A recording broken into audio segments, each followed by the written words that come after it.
Nobody is safe from non-compliance. Ask yourself, are you confident that you know what you need to do to achieve compliance and what the risks of non-compliance are? Some of the risks may surprise you. In this webinar, we're joined by David Henning, a highly experienced chartered civil engineer, portfolio, program, project and estates manager who has over 30 years of experience in the industry. We discuss what being compliant means, the biggest compliant challenges faced by FMs and building owners, the main risks that come with non-compliance, as well as how to mitigate them and more.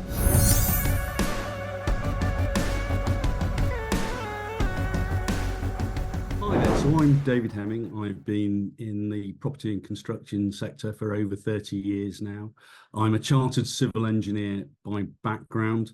I'm also a fellow of the Institute of Workplace and Facility Managers. So I have a broad-based understanding. The first 20 years of my career I spent in defence, both being on the contractor side, constructing elements. I also then helped look after large swathes of defence locations, both in the UK and internationally.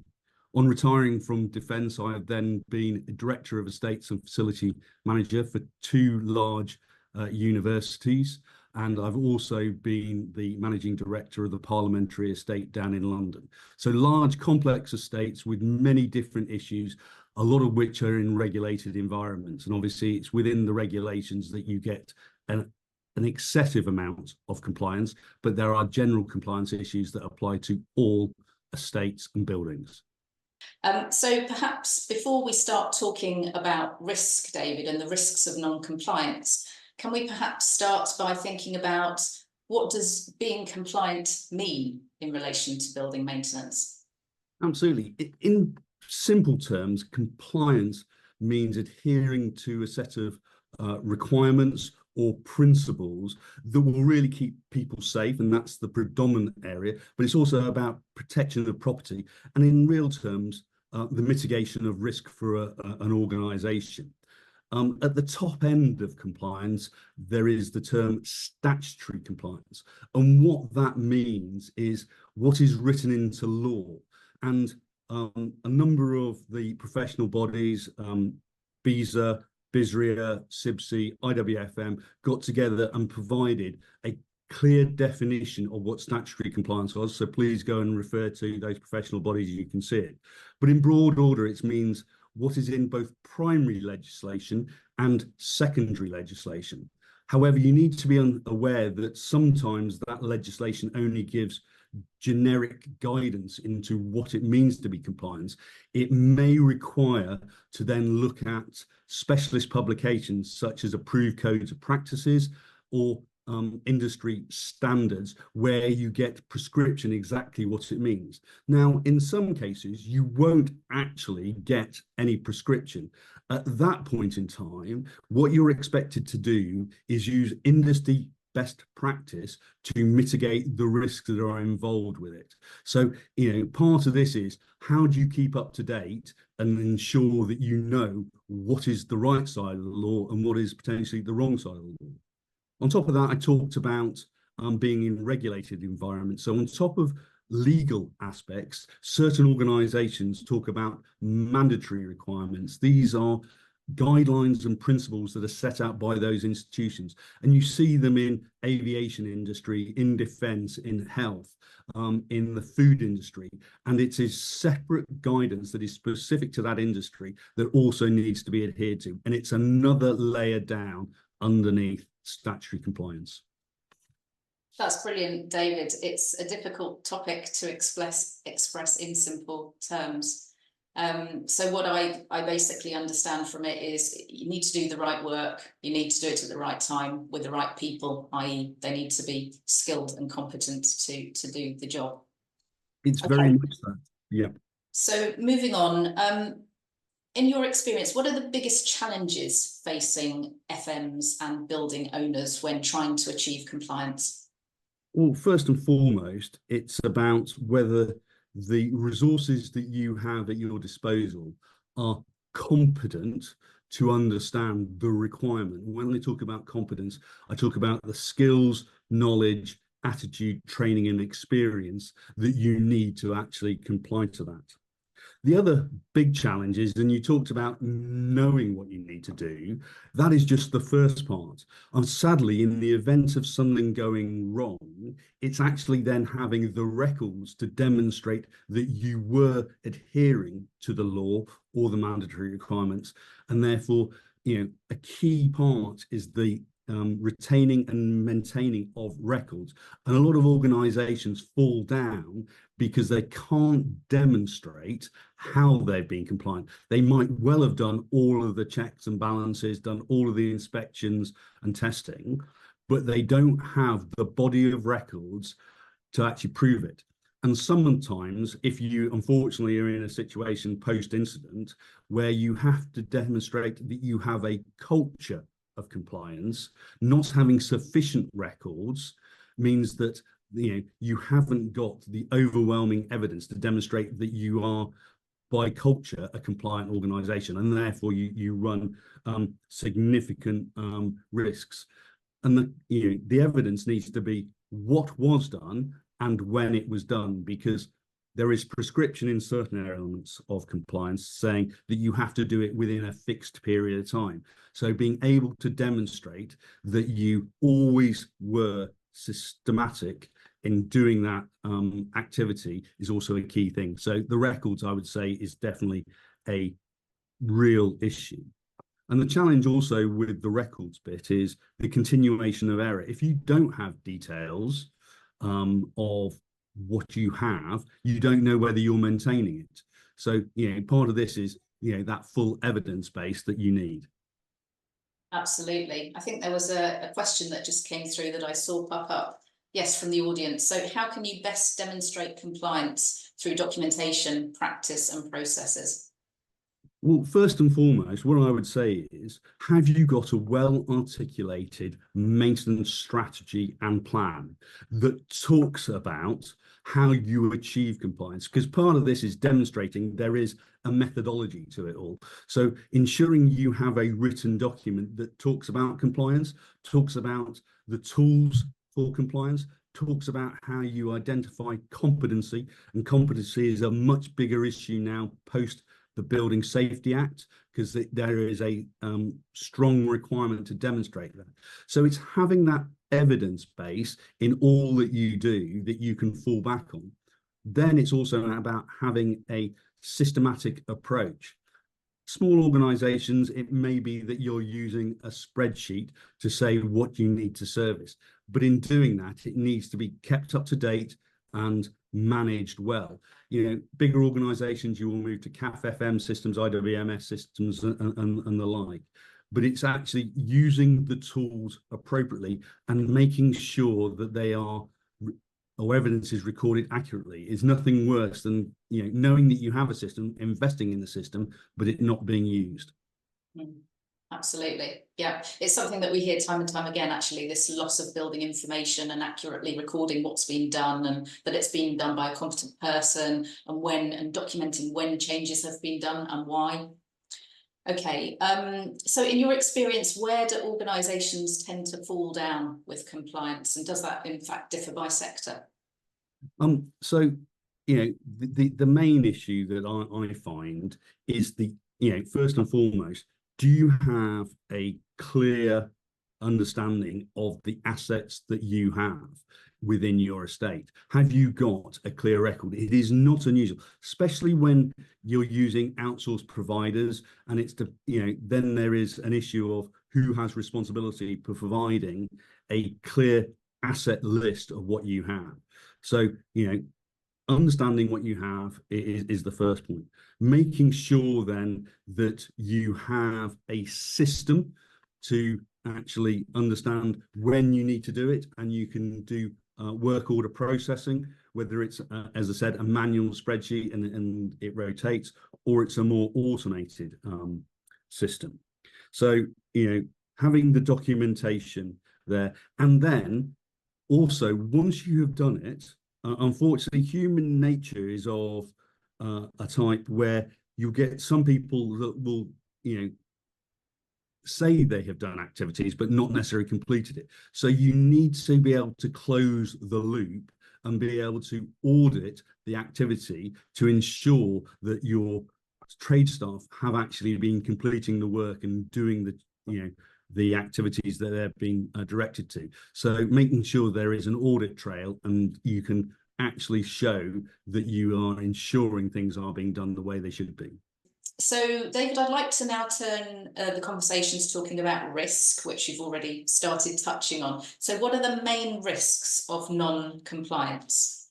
So if we talk about statutory compliance, there is a law in place. So a breach of the law can lead to a prison sentence. Now, technically, the law that majority of prosecutions are made under is the Health and Safety at Work Act law.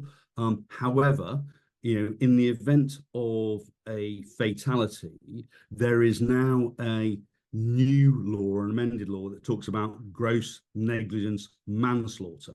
And that's really the worst charge that any FM or a property owner can face.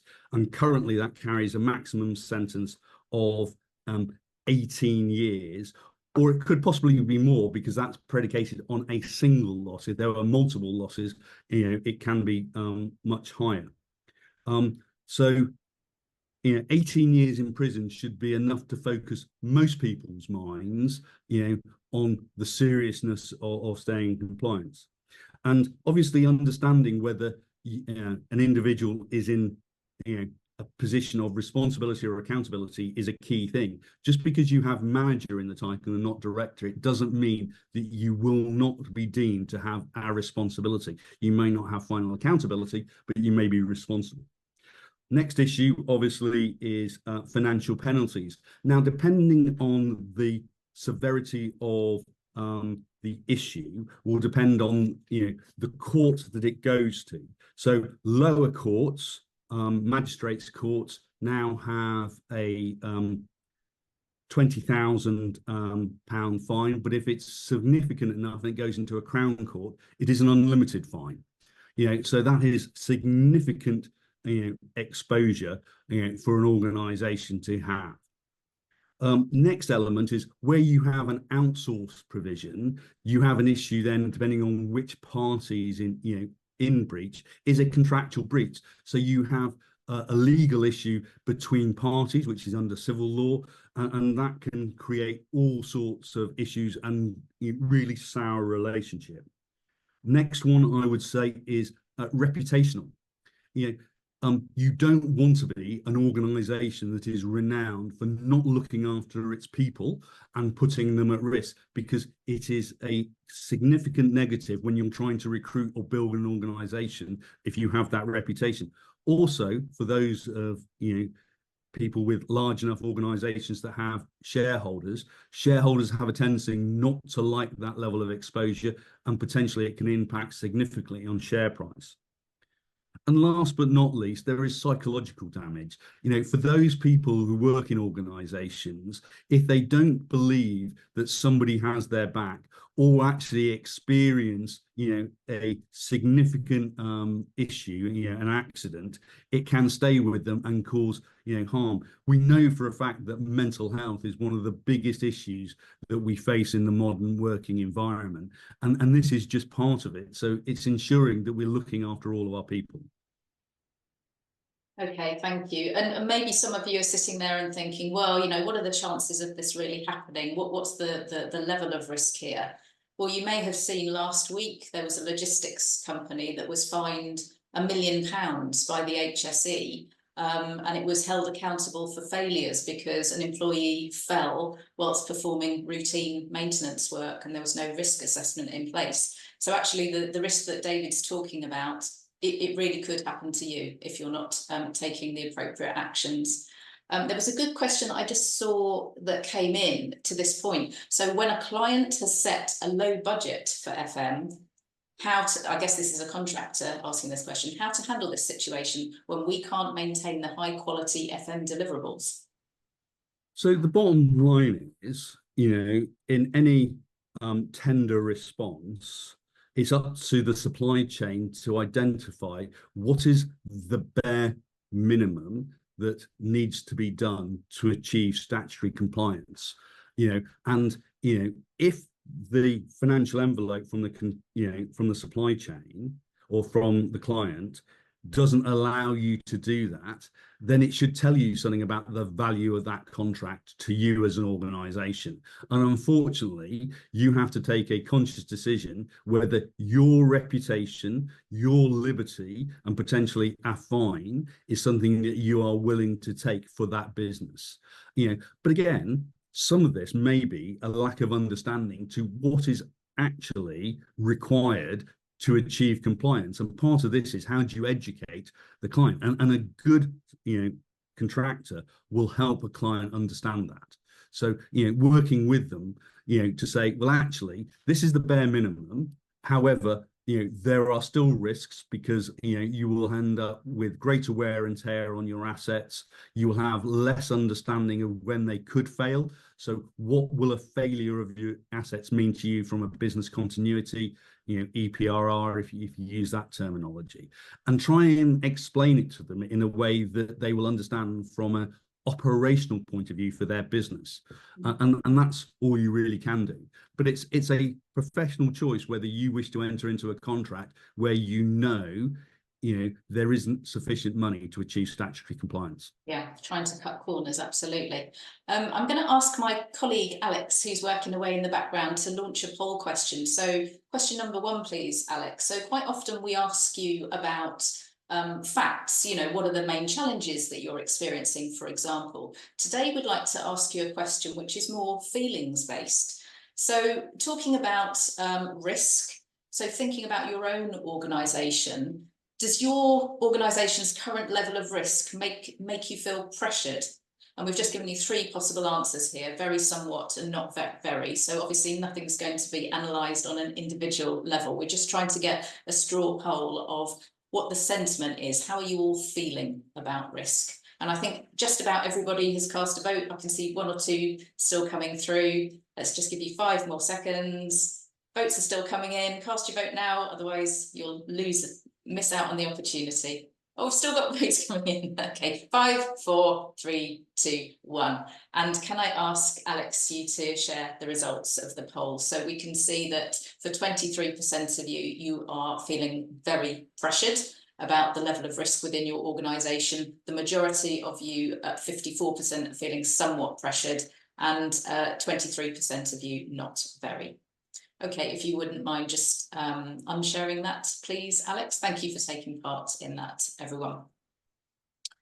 Okay, so moving on. So David, let's try and give the people some advice and some potential solutions, some tips, if you like, on how to achieve compliance. So I think, as I stated earlier, the first and foremost thing you need to do is have up-to-date data on your assets and the level of intervention that you've undertaken on them, or other organizations. If you are a contractor and you are bidding on outsourced work, what is the level of confidence that you have in that data? Is part of your approach to do 100% asset capture, so you can do that. Obviously, then there is risk about the price, but you should then look at negotiating a mechanism of which you can then say, above this level of assets, there is an adds and omits process. But having accurate data and information is really key to this. As I've said, having articulated maintenance plans and strategies and clear processes, because part of this is, while the high level management may have a clear understanding of what they're trying to achieve, but it's how you articulate that down to the lowest level, to the trade staff. Do they understand where they fit into that process, and what aspects they need to do in terms of the activities, and recording those activities and making sure they're correctly attributed to the activity. So being able to demonstrate practice and procedures is there. And I suppose, the next piece really is having a greater awareness to what is required to maintain your assets. If you're busy The law has a tendency to change, and we've seen a massive raft of changes in primary and secondary legislation in the last 24 months. Fire Safety Act, Building Safety Act, and all of that. So unless you are able to keep on top of all those changes, unless you are members of professional bodies where you regularly attend webinars and CPD on it, you really need to think about having a tool where you can actually let other people provide that level of research and that data.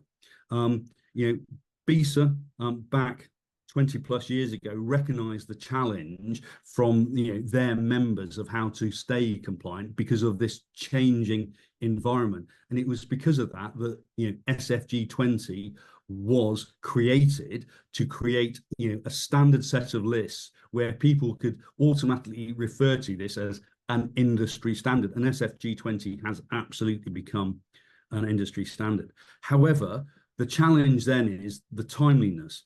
Back in the dim and distant past, it was all spreadsheets, and people would use historic spreadsheets and SFG 20 schedules to plan things. However, they're only as accurate as the day that they were printed. So when the law changes, if you've got an out-of-date SFG 20 schedule, it doesn't provide you any defense to say why you are not being compliant. So in this day and age, it's about ensuring that you have an up-to-date license, that you are using SFG 20 is that tool to help examine all of the changing environments and provide advice and guidance. And my experience, and I've used SFG 20 in nearly every organization I've been in the last 20 years, is to make sure that you are using the updates and then looking at how that impacts you, whether it's an in-house staff, whether it's an outsourced staff.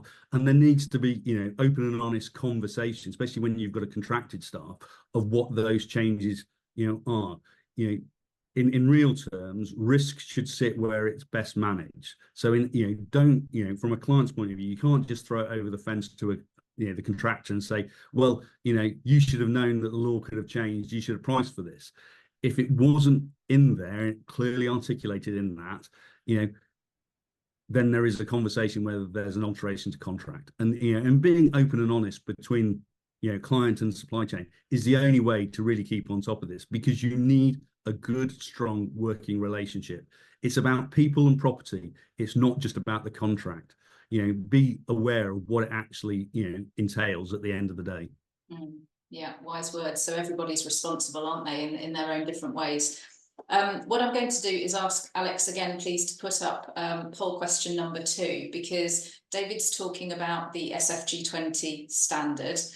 So if you would like to see, to understand a little bit more about the standard and what is contained within it, we can arrange to have an expert contact you. We can show you the kind of content that is going to be relevant to your facilities, your estates. I think this question you can answer one or the other, so don't worry. If you want to talk about both the software and the standard, that's absolutely fine. Just register for one. So yeah, the standard is incredibly important, and as David said, it's constantly changing. So for example, there were over 700 updates in the last 12 months alone, to incorporate all of the new legislation, supporting regulations, and of course codes of practice are changing all the time, and best practices changing. So that standard is the best way of keeping on top of all of your statutory requirements that you need to complete to stay compliant. And then Facilities IQ, so maybe this is a new name for you. So as David referenced, we knew, this is 2024, time's moving on. We shouldn't be relying on outdated paper printouts of a standard that's dynamic and always changing. So this is the new software that we just launched earlier this year. So if you haven't seen Facilities IQ in action, I really do recommend that you click that button and make sure that you see it. It's a significant step forward for those of you who are familiar with SFG 20 content. This allows you to work with the standard, get a lot more value from the standard, and save a heap of your time. Because when updates are created, there are now features like you can compare side by side the comparison of what's changed in a schedule, and then it puts users in control of when they can accept updates. So for example, if you've got a new contract starting, you might decide to implement changes at that point. The other big step forward is that we knew that getting the standard from SFG 20 into all of your operational systems was a headache for you all. So now what we've done is created a new API, which is free for everyone to use. And that means that once your updates have been accepted in Facilities IQ, it just flows through into your CAFM or your other operational system. And we've also structured all of our guidance to be more CAFM friendly, as we like to say. So all of that information flows through really seamlessly. So enough said. You know, the offer's there, and we look forward to speaking to those of you who've raised your hand on that. Okay, so we can get rid of that poll, please, Alex. So I want to ask another question to David, which is, how can FMs make building maintenance compliance a priority in their organisations? Again, the majority of organisations, and especially the ones I've been in, when you talk to board or sit on the board, there isn't a great deal of understanding of what the building does for them and what it involves. However, what a board or senior managers understand to a certain level is risk, and that in the basic terms, risk is bad, and therefore we don't want to deal with risk. And while they will talk about being risk averse, and we had an example, with a client, potentially setting a low, financial envelope, they may say they're adverse to risk, but then they need to actually be clear on what they mean. What is their actual appetite to it, and how does it manifest itself? And there's a difference between their appetite. They may say that they are adverse, but then that means that they need to spend unlimited amounts of money to mitigate that risk, and invariably most organizations aren't. So it's having a clear conversation about risk appetite, also about what level the organization can tolerate, because you will get a difference between what is an organization can tolerate and what individuals are happy to tolerate. And once they have a clear understanding that actually their risk appetite and their risk exposure are different, they need to bring those together. And they need to then understand what the implications, and whether it's a legal implication or a moral implication, and what the sanctions are for that failure. So, the next thing is talking about safety management. And actually, because most of compliance is all about safety. It's about keeping people safe. And the second order effects is keeping the property safe. So having that formal management within that risk management of saying what it actually means. And unfortunately, you regularly see a little bit over exaggeration sometimes on health and safety. So it can feel sometimes a little bit about cry wolf when it comes to some risk assessments. So it's being pragmatic, but being open and honest about it.